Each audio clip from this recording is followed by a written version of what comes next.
Hai Sobat Donghua, Tara Tatara, merapat, merapat, barang baru masih hangat. Alur cerita Spirit Sword Soulflight Season 5.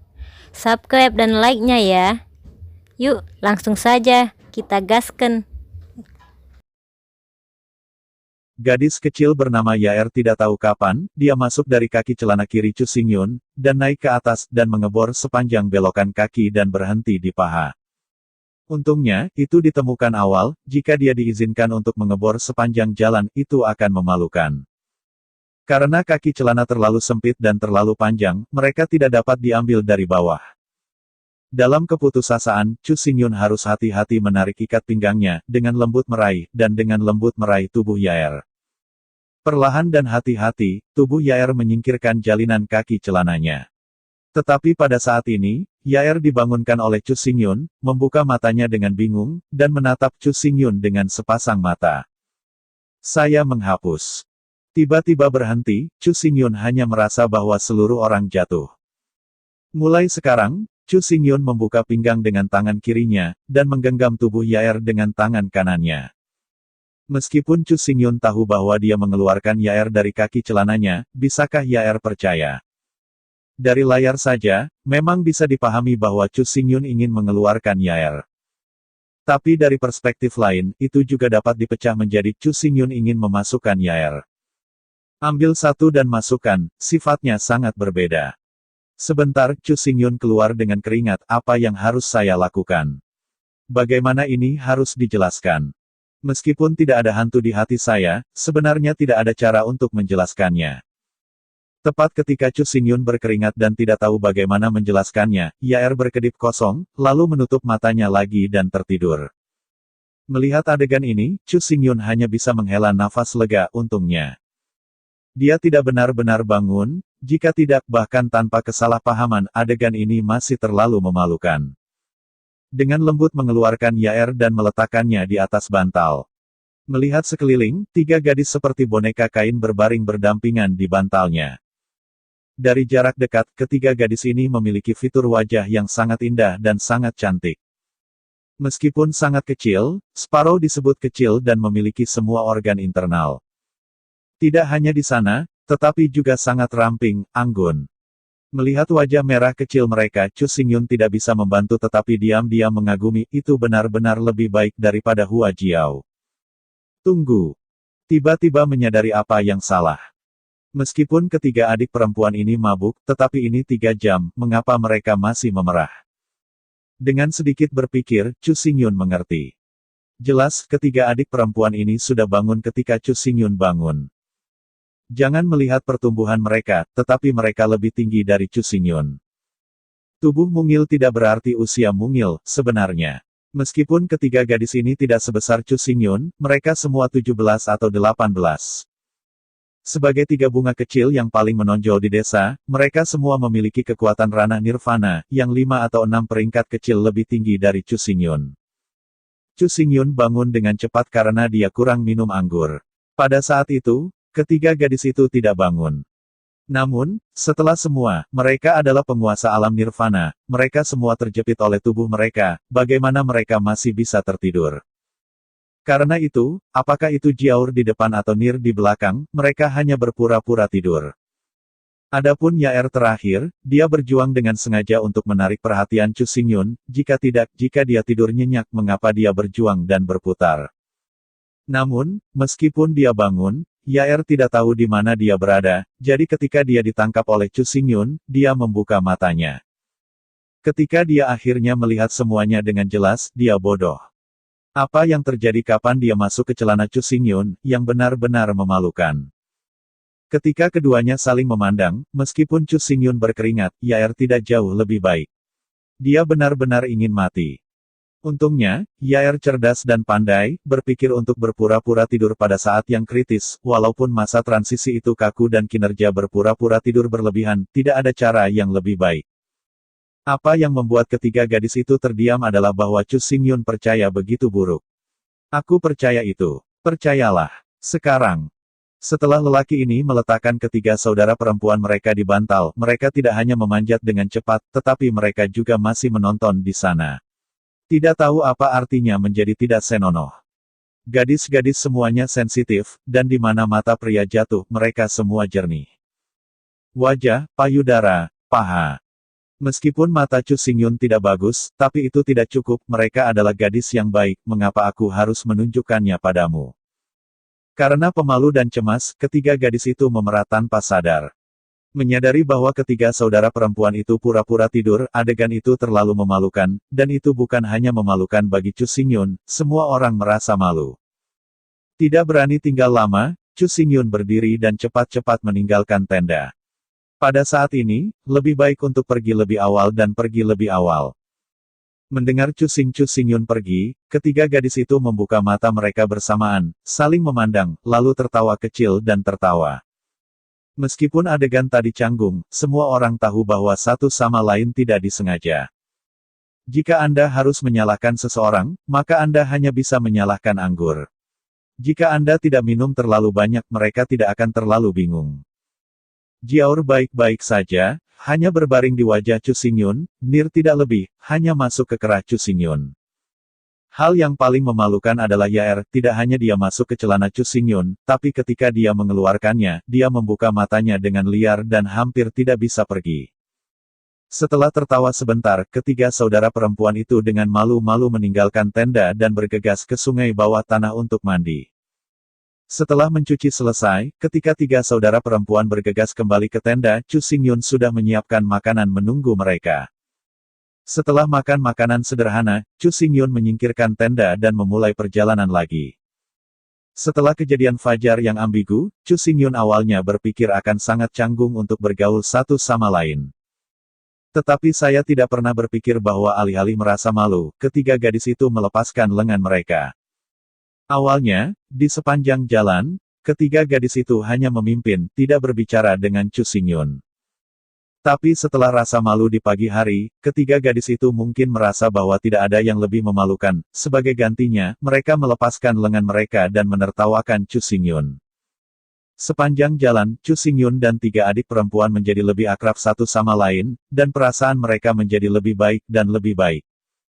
Ada tiga saudari kecil yang memimpin, ditambah pencegahan dari tiga raja serangga jurang, mereka dapat dikatakan tidak terhalang ketika mereka melakukan perjalanan jauh-jauh. Tetapi bahkan di bawah kondisi tanpa hambatan, Chu Xingyun masih menghabiskan hampir sebulan sebelum akhirnya mencapai jurang tak berangin. Berdiri di gua yang redup, memandangi tembok gua yang besar dan gelap. Menurut tiga saudara perempuan Jiao Yani, melalui gua ini, tidak ada jurang angin di depan.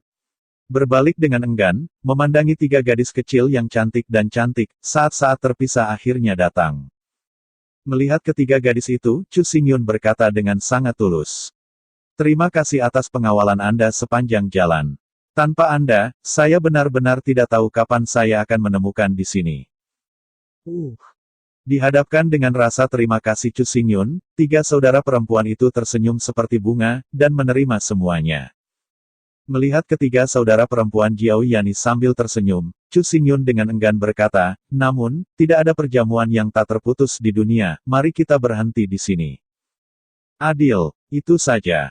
Bukan. Melihat Chu Xingyun dengan takjub, ketiga gadis itu tidak mengerti mengapa. Semua orang bergaul dengan gembira, mengapa dia tiba-tiba bergegas.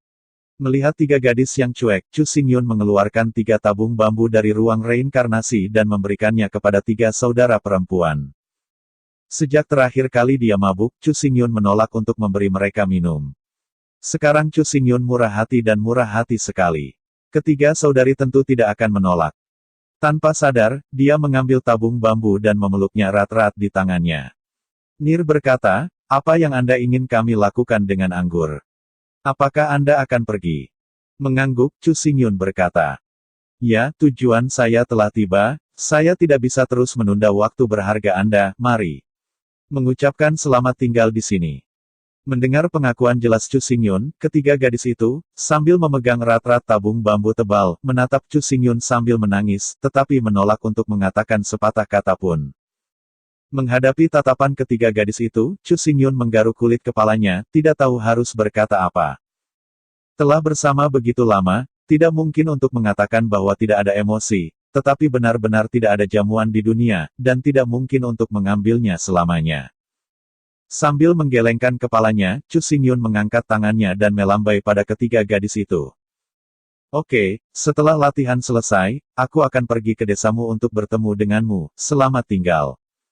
Setelah berbicara, Chu Xingyun berbalik dan berjalan menuju gua yang gelap. Sepanjang jalan, Chu Xingyun juga sangat enggan, tetapi sebagai orang dewasa, Chu Xingyun benar-benar terbiasa dengan hidup dan mati, dan telah merasakan perpisahan, sehingga dia bisa mengendalikan emosinya. Berjalan ke pintu gua yang gelap, Chu Xingyun berbalik, mengerutkan kening pada tiga gadis yang mengikuti. Apa yang terjadi? Kenapa mereka tidak pergi?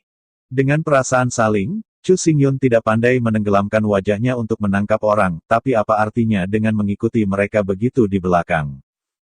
Sambil menggelengkan kepalanya, Chu Xingyun melambai pada ketiga gadis itu lagi, mengucapkan selamat tinggal, lalu berbalik dan melangkah ke gua yang gelap. Sepanjang jalan, cahaya semakin gelap dan langkah kaki terdengar sangat keras. Akhirnya, melalui gua gelap yang panjang, ke ruang yang sangat luas. Melihat itu, ruang sangat besar sehingga margin sama sekali tidak terlihat. Ruang bawah tanah yang luas dan tak tertandingi itu tak terbandingkan kosong, tanpa bagian atas atau bawah, semuanya terselubung dalam kegelapan. Ini adalah abyss tanpa angin. Gelap sekali. Ya, agak menakutkan. Di ruang observasi Chu Xingyun, ke arah belakangnya, tiga suara renyah terdengar. Dengan senyum pahit, Chu Xingyun berbalik, dan ketika dia melihatnya, tiga adik perempuan tidak tahu kapan mereka datang. Memegang betis Chu Xingyun, tiga saudara perempuan kecil hati-hati menyaksikan jurang tak berangin yang aneh. Untuk tiga orang kecil ini, Chu Xingyun benar-benar tidak punya pilihan. Orang-orang mau tinggal di sini, itulah kebebasan mereka. Ini bukan situs Chu Xingyun, dia bisa datang, orang lain secara alami bisa datang. Karena mereka menolak untuk pergi, akan lebih baik untuk tetap, dan Chu Xingyun tidak keberatan dengan beberapa gadis imut di sekitarnya. Memutar kepalanya, Chu Xingyun dengan hati-hati mengamati lingkungan sekitarnya. Jurang tanpa angin adalah jurang yang tidak mencapai bagian atas dan tidak mencapai bagian bawah. Posisi Chu Xingyun saat ini adalah pada platform antara jurang dan tebing. Menghadapi jurang tak berangin yang aneh, Chu Xingyun tidak tahu apa yang harus dilakukan selanjutnya. Setelah berpikir sebentar, Chu Xingyun kembali ke gua yang gelap, mengeluarkan sekop biji besi dari ruang reinkarnasi, dan menggali sebuah rumah batu di dinding gua. Setelah melepas kompor dan alas tidur, hanya beberapa saat kemudian, seluruh rumah batu itu direnovasi dan siap untuk dihuni. Memasang manik-manik posisi di dinding, Chu Xingyun memanggil tiga saudara perempuan Jiaor, Yaer dan Nir dan menyuruh mereka untuk tinggal di sini dan menunggu untuk tidak berlarian. Kemudian, Chu Xingyun memanggil Taixu untuk memakan roh ular sanca dan bergegas kembali ke kota Jiuxiao. Kembali di Jiuxiao City, Chu Xingyun bergegas ke pasar, dan dia membeli banyak. Untuk waktu yang lama, dia harus memahami hati angin di Abyss of Wind, jadi kebutuhan sehari-hari harus disiapkan. Yang paling penting, karena ketiga saudara perempuan itu menolak untuk pergi, mereka harus bersiap untuk mereka.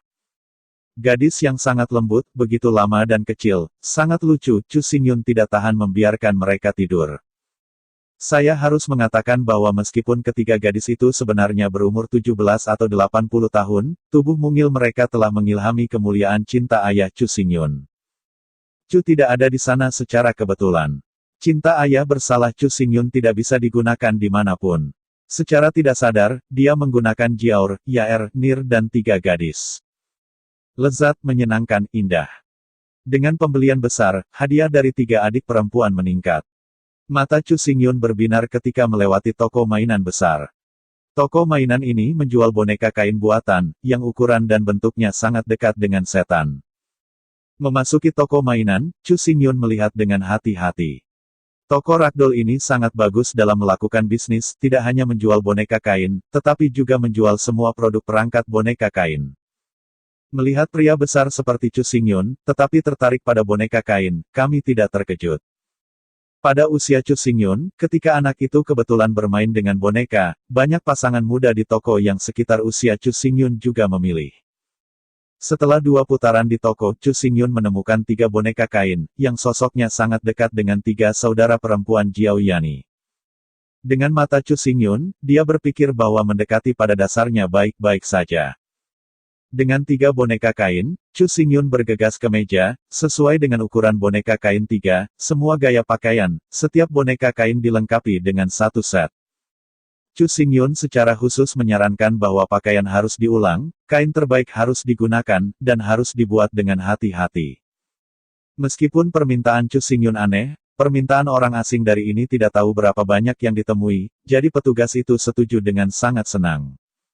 Kemudian, Chu Xingyun memesan kastil putri besar dan memesan 1 set lengkap perabotan mewah untuk kastil. Selain kastil dan perabotan di kastil, Chu Xingyun juga menetapkan seperangkat fasilitas hiburan. Ayunan, jungkat-jungkit, korsel, roller coaster, roda Ferris. Ada ratusan. Semua fasilitas hiburan ditambahkan bersama cukup untuk membangun taman bermain mini. Selain itu, ada 3 set piring perak mini, mangkuk kecil, sendok kecil dan garpu kecil. Adapun emas, perak, perhiasan, dan perhiasan yang digunakan untuk menghias boneka, ada 3 set masing-masing. Semuanya dipesan adalah persyaratan yang sama, menggunakan bahan terbaik, pengerjaan halus, Chu Xingyun tidak buruk. Untuk melakukan yang terbaik, setelah semua. Chu Xingyun membeli punggung ini bukan untuk bersenang-senang, tetapi untuk 3 saudara perempuan Jiao Yani. Setelah membayar deposit, dia membuat janji temu 3 hari kemudian untuk mengambilnya, dan Chu Xingyun berbalik dan pergi. Setelah meninggalkan toko mainan, Chu Xingyun pergi ke Lingfeng Tang, tempat Li Chunfeng menunggunya. Kembali di halaman kecil di Lingfeng Hall, Chu Xingyun tidak pergi terburu-buru. Selama waktu ini, mereka semua berada di dunia bawah tanah. Hati Chu Xingyun mati lemas, dan hal-hal yang dipesan di toko mainan butuh 3 hari untuk selesai. Yang paling penting adalah bahwa Chu Xingyun perlu memahami situasi Sui Liuxiang. Dengan munculnya Five Great Heroes, seluruh Jiuxiao City melonjak, dan saat ini, para prajurit Nirvana Realm tidak lagi memenuhi syarat untuk memasuki menara Tiantian untuk menonton pertempuran. Belum lagi Nirvana Warriors, bahkan Kaisar Wu yang lebih lemah, mereka secara sadar minggir. Awalnya, seharusnya ada tabrakan antara 5 tim besar dan tim Liu Yun, yang selalu diharapkan oleh semua orang. Namun, untuk menghindari perselisihan, di bawah intervensi Extreme Cold Emperor Zun, ke-6 tim tidak menemukannya. Tidak hanya mereka tidak bertemu 2 bulan ini, tetapi sampai akhir tahun, 6 tim, yaitu 5 tim dan tim Liu Liu, tidak akan bertemu satu sama lain. Kekhawatiran Kaisar Dingin yang ekstrim bukanlah tidak masuk akal. Jika Anda bertemu sebelum waktunya, maka jika Anda menang atau kalah, itu dapat menyebabkan gesekan hebat. Nenek moyang kecil ini semuanya tidak patuh hukum, dan di wilayah mereka sendiri, mereka selalu menjadi tuan. Satu tidak baik, dan seluruh Akademi Jiuxiao dapat dibatalkan.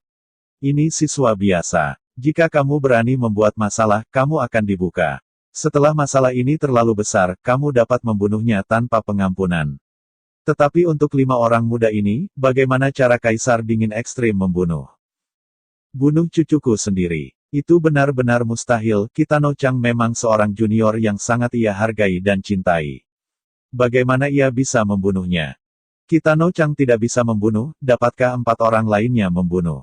Itu tidak bisa dibunuh. Kelima anak muda ini semuanya dihargai dan dicintai oleh Kaisar, begitu mereka membunuh salah satu dari mereka, mereka akan membuat marah seorang Kaisar.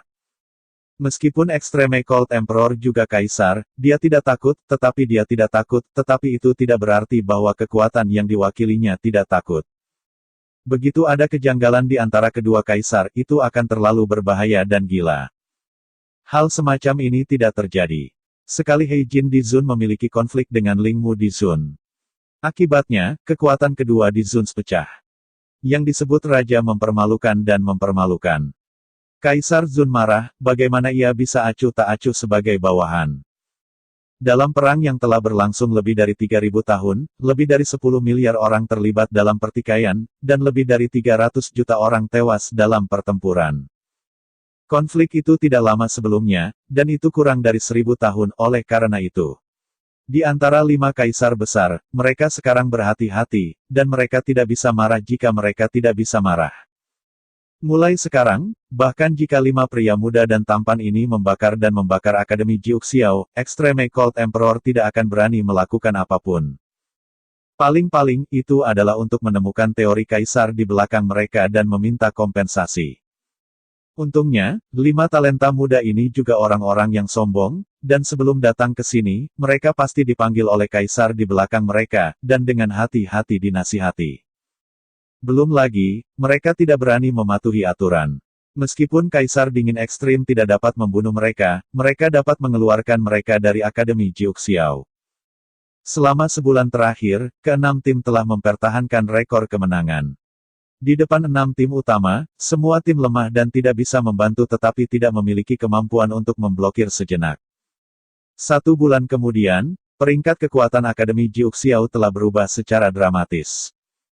Sima Changtian, yang awalnya menempati peringkat pertama, jatuh langsung ke tempat ke-8, digantikan oleh Guman. Di bawah kaum barbar kuno, itu adalah Sui Liuxiang, dan setelah keduanya, mereka masing-masing adalah 5 pemuda tampan. Pria kuno, Sui Liuxiang, Dong Fangxiu, Simen Met, Bei Ye Chang, Nangong Junyi, Sima Fei Fan. Menghadapi peringkat ini, 5 junji muda top disebut tidak puas, bahkan jika Sui Liuxiang menempati peringkat pertama, siapa yang membuatnya menjadi talenta keturunan? Jika airnya tidak begitu kuat, mereka tidak jarang ada di sini. Tapi ada apa dengan Gugu? Kenapa dia peringkat pertama? Bahkan, 5 pemuda tampan teratas menonton pertandingan Gumen dan kemudian melihat 3 pertandingan. Setelah menonton 3 pertandingan, 5 pemuda tampan tidak lagi berbicara, tetapi bergegas kembali dengan diam-diam, belum lagi peringkat kekuatan. Kombinasi dari serangan barbar dan pemotongan terbuka, ditambah dengan menginjak-injak brutal, serangan barbar, tubuh emas yang tak terkalahkan, barbar kuno dapat memainkan kontrol, dapat menahan dampak, dan orang-orang sombong membuat putus asa. Yang paling penting adalah bahwa 5 junji muda tiba-tiba menyadari masalah. Di bawah kerjasama Guman dan Sui Liuxiang, mereka tidak bisa memastikan. Sebaliknya, jika Gumen dapat digali ke dalam tim mereka, maka kemungkinan kemenangan mereka adalah 10 kali berturut-turut. Oleh karena itu, dalam minggu terakhir, setiap hari, Gumen diwawancarai, menjanjikan berbagai manfaat, mencoba untuk menggalinya. Uang, kecantikan, hak. Hampir semua godaan yang bisa dibayangkan diletakkan di depan Guman. Tetapi untuk semua ini, Gumen benar-benar tidak peduli. Dia tidak mengedipkan kelopak matanya. Setelah mendengarkan, dia hanya mengatakan bahwa dia harus mempertimbangkannya, dan kemudian dia hanya meminta untuk pergi. Sebagai orang bodoh, Guman tidak akan mengkhianati bahkan jika dia sudah mati, dan situasi saat ini tidak sesederhana pengkhianatan. Begitu dia menyetujui permintaan lawan, dia akan mundur dari tim Liu Yun. Tapi yang lebih serius adalah dia harus bergabung dengan tim lain, dan kemudian menoleh untuk melawan tim Liu Yun, membantu master baru, dan mengambil istri dari master asli, ini terlalu. Gumen sangat jelas bahwa jika dia benar-benar melakukan ini, pasti sudah bau selama bertahun-tahun. Bahkan jika Anda mendapatkan uang, Anda mendapatkan hak, tetapi orang seperti itu tidak bisa beruntung. Tanpa keberuntungan, mengapa Guman menggantikan kaisar? Meskipun harapan tipis, karena lengan kiri dan kanan paling dipercaya Chu Xingyun, Gumen dan Bai Bing berjalan sangat dekat. Pikiran dan pengaturan Chu Xingyun juga dikenal oleh Gumen. Bergabung dengan kemah 5 pahlawan besar, mereka hanya bisa melakukan satu tugas dalam hidup mereka, Kaisar Zun benar-benar tanpa harapan. Belum lagi mereka, bahkan jika 5 pahlawan besar, harapan untuk mencapai martabat Kaisar tipis dan hampir putus asa. Cara yang paling dapat diandalkan untuk mencapai Kaisar Zun adalah untuk bersatu di sekitar Chu Xingyun dan melihat seluruh dunia, tidak ada lagi yang mungkin. Dikatakan bahwa tidak ada kesetiaan absolut di dunia ini, yang disebut loyalitas hanyalah pengkhianatan yang terlalu rendah. Meskipun kalimat ini tidak benar, ini sangat dekat dengan kebenaran. Tetapi masalahnya sekarang adalah bahwa kondisi yang ditawarkan oleh pihak lain benar-benar terlalu rendah, dan harga yang dibayarkan terlalu besar untuk diterima. Oleh karena itu, tidak peduli kondisi apa yang ditawarkan pihak lain, kecuali pihak lain dapat membukanya, itu sudah cukup bagi Guman untuk menyadari kepentingan kaisar. Jika tidak, Guman tidak akan pernah terguncang. Tetapi masalahnya adalah, jika pihak lain benar-benar memiliki kemampuan itu, alangkah baiknya menjadi kaisar sendiri. Oke kakak, terima kasih.